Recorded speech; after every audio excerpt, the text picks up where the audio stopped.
रावण के जन्म की कथा। अगस्त्य मुनि ने कहना जारी रखा। पिता की आज्ञा पाकर कैशी विश्रवा के पास गई और उन्हें अपने अभिप्राय से अवगत कराया।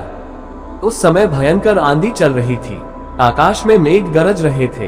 कैशी का अभिप्राय जानकर विश्रवा ने कहा कि भद्रे, तुम इस कुबेला में आई हो, मैं तुम्हारी इच्छा तो पूरी कर दूंगा, परंतु इससे तुम्हारी संतान दुष्ट स्वभाव वाली और क्रूर कर्मा होगी। मुनि की बात सुनकर कैशी उनके चरणों में गिर पड़ी और बोली कि भगवान, आप ब्रह्मवादी महात्मा हैं, आपसे मैं ऐसे दुराचारी संतान पाने की आशा नहीं करती, अतः आप मुझ पर कृपा करें। कैशी के वचन सुनकर मुनि विश्रवा ने कहा कि अच्छा, तो तुम्हारा सबसे छोटा पुत्र सदाचारी और धर्मात्मा होगा। इस प्रकार कैशी के 10 मुख वाले पुत्र का जन्म हुआ, जिसका नाम दशग्रीव रखा गया। उसके पश्चात कुंभकर्ण, शूर्पणखा और विभीषण के जन्म हुए। दशग्रीव और कुंभकर्ण अत्यंत दुष्ट थे, किंतु विभीषण धर्मात्मा प्रकृति का था। दशग्रीव ने अपने भाइयों सहित ब्रह्मा जी की तपस्या की। ब्रह्मा के प्रसन्न होने पर दशग्रीव ने मांगा कि मैं गरुड़, नाग, यक्ष, दैत्य, दानव, राक्षस तथा देवताओं के लिए अभ्य हो जाऊं। ब्रह्मा जी ने तथास्तु कहकर उसकी इच्छा पूरी कर दी। विभीषण ने धर्म में अविचल मति का और कुंभकर्ण ने वर्षों तक सोते रहने का वरदान पाया। फिर दशग्रीव ने लंका के राजा कुबेर को विवश किया कि वह लंका छोड़कर अपना राज्य उसे सौंप दे। अपने पिता विश्रवा के समझाने पर कुबेर ने लंका का परित्याग कर दिया और रावण अपनी सेना, भाइयों तथा सेवकों के साथ लंका में रहने लगा। लंका में जम जाने के बाद अपने बहन शूर्पणखा का विवाह कालका के पुत्र दानवराज विद्युविह्वा के साथ कर दिया। उसने स्वयं दिति के पुत्र मय की कन्या मंदोदरी से विवाह किया, जो हेमा नामक अप्सरा के गर्भ से उत्पन्न हुई थी। विरोचन कुमार बलि की पुत्री वज्रज्वला से कुंभकर्ण का और गंधर्वराज महात्मा शैलुष की कन्या शर्मा से विभीषण का विवाह हुआ। कुछ समय पश्चात मंदोदरी ने मेघनाद को जन्म दिया, जो इंद्र को परास्त कर संसार में इंद्रजित के नाम से प्रसिद्ध हुआ। सत्ता के मद में रावण उच्छृंखल हो देवताओं, ऋषियों, यक्षों और गंधर्वों को नाना प्रकार से कष्ट देने लगा। एक बार उसने कुबेर पर चढ़ाई करके उसे युद्ध में पराजित कर दिया और अपनी विजय की स्मृति के रूप में कुबेर के पुष्पक विमान पर अधिकार कर लिया। उस विमान का वेग मन के समान तीव्र था। वह अपने ऊपर बैठे हुए लोगों की इच्छानुसार छोटा या बड़ा रूप धारण कर सकता था। विमान में मणि और सोने की सीढ़ियां बनी हुई थी और तपाए हुए सोने के आसन बने हुए थे। उस विमान पर बैठकर जब वह शरवण नाम से प्रसिद्ध सरकंडों के विशाल वन से होकर जा रहा था, तो भगवान शंकर के पार्षद नंदीश्वर ने उसे रोकते हुए कहा कि दशग्रीव, इस वन में स्थित पर्वत पर भगवान शंकर क्रीड़ा करते हैं, इसलिए यहाँ सभी सुर, असुर, यक्ष आदि का आना निषिद्ध कर दिया गया है।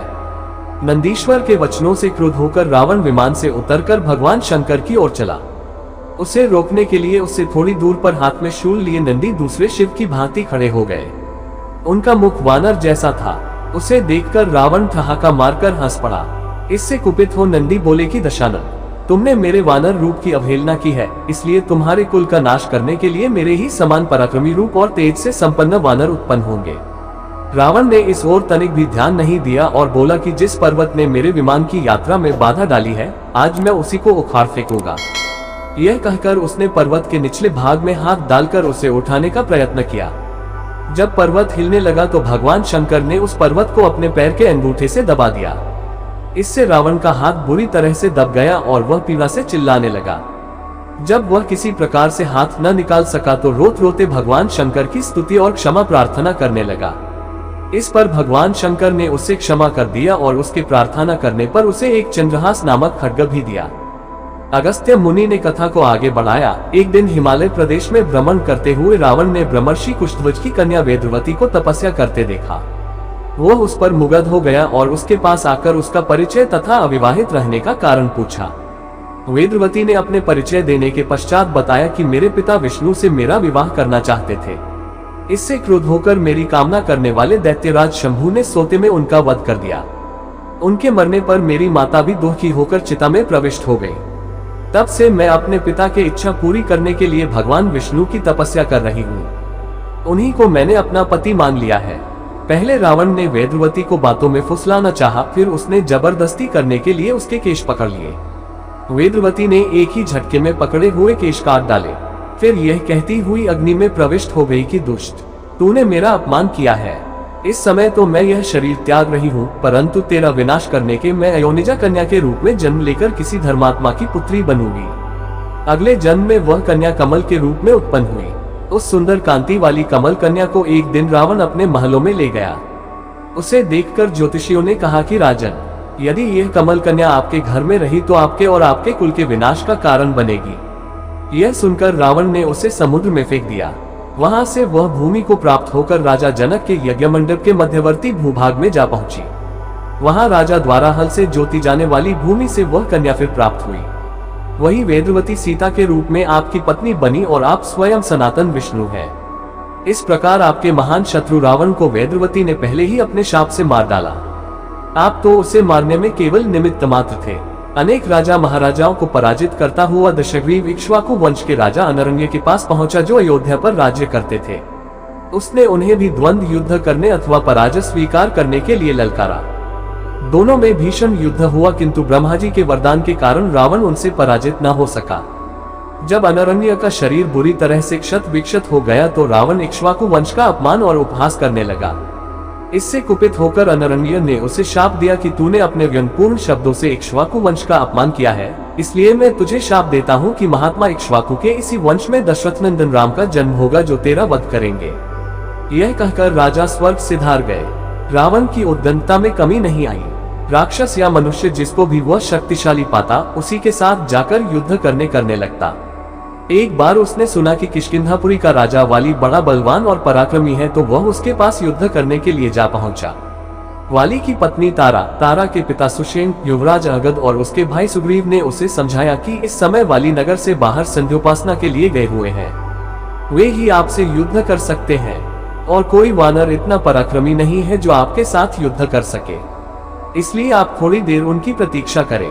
फिर सुग्रीव ने कहा कि राक्षस राज, सामने जो शंख जैसे हड्डियों के ढेर लगे हैं वे वाली के साथ युद्ध की इच्छा से आए आप जैसे वीरों के ही हैं। वाली ने इन सब का अंत किया है। यदि आप अमृत पीकर आए होंगे तो भी जिस क्षण वाली से युद्ध करेंगे वह क्षण आपके जीवन का अंतिम क्षण होगा। यदि आपको मरने की बहुत जल्दी हो तो आप दक्षिण सागर के तट पर चले जाइए, वहीं आपको वाली के दर्शन हो जाएंगे। सुग्रीव के वचन सुनकर रावण विमान पर सवार हो तत्काल दक्षिण सागर में उस स्थान पर जा पहुंचा जहां वाली संध्या कर रहा था। उसने सोचा कि मैं चुपचाप वाली पर आक्रमण कर दूंगा। वाली ने रावण को आते देख लिया, परंतु वह तनिक भी विचलित नहीं हुआ और वैदिक मंत्रों का उच्चारण करता रहा। जो ही उसे पकड़ने के लिए रावण ने पीछे से हाथ बढ़ाया, सतर्क वाली ने उसे पकड़कर अपनी कांख में दबा लिया और आकाश में उड़ चला। रावण बार बार वाली को अपने नखों से कचोटता रहा, किंतु वाली ने उसकी कोई चिंता नहीं की। तब उसे छुड़ाने के लिए रावण के मंत्री और अनुचर उसके पीछे शोर मचाते हुए दौड़े, परंतु वे वाली के पास तक न पहुंच सके। इस प्रकार वाली रावण को लेकर पश्चिमी सागर के तट पर पहुंचा। वहां उसने संध्योपासना पूरी की। फिर वह दशानन को लिए हुए किष्किंधापुरी लौटा। अपने उपवन में एक आसन पर बैठकर उसने रावण को अपनी कांख से निकालकर पूछा कि अब कहिए आप कौन हैं और किस लिए आए हैं। रावण ने उत्तर दिया कि मैं लंका का राजा रावण हूँ, आपके साथ युद्ध करने के लिए आया था। वह युद्ध मुझे प्राप्त हो चुका है। मैंने आपका अद्भुत बल देख लिया। अब मैं अग्नि की साक्षी देकर आपसे मित्रता करना चाहता हूँ। फिर दोनों ने अग्नि की साक्षी देकर एक दूसरे से मित्रता स्थापित की।